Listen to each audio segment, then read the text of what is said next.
যেখানে মানুষ ব্যস্ত দুনিয়ার খোঁজে,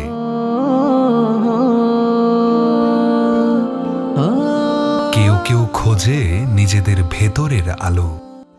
যে বইয়ে ডুবে থাকে সে কখনো একা থাকে না।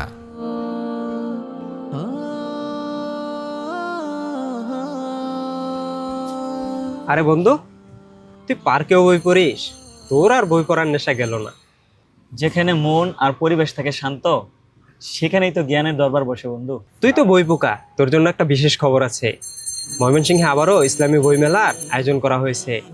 বইমেলা আবারও শুরু হতে যাচ্ছে, মাশাআল্লাহ। হ্যাঁ বন্ধু, 13 নভেম্বর বৃহস্পতিবার থেকে সিরাত কেন্দ্রের আয়োজনে ইত্তেফাকুল উলামার পৃষ্ঠপোষকতায় টাউন হলে যে প্রতি বছর ইসলামী বই মেলাটা হয় সেটা শুরু হচ্ছে। এবার কিন্তু সহযোগিতায় থাকছে ময়মনসিংহ জেলা প্রশাসন। বই মেলা? মামা, আমিও যাব বই মেলায়। আমি একটি গল্পের বই কিনবো।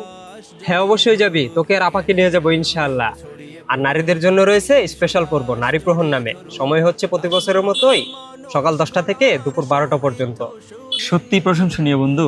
বই যদি হাতে থাকে, সমাজে আলো থেকেই যাবে। 13 নভেম্বর থেকে 22 নভেম্বর পর্যন্ত সিরাত কেন্দ্রের আয়োজনে ইত্তেফাকুল উলামা বৃহত্তর মোমিন শাহীর পৃষ্ঠপোষকতায় ময়মনসিংহ টাউন হল প্রাঙ্গণে 10 দিনব্যাপী ইসলামী বইমেলা।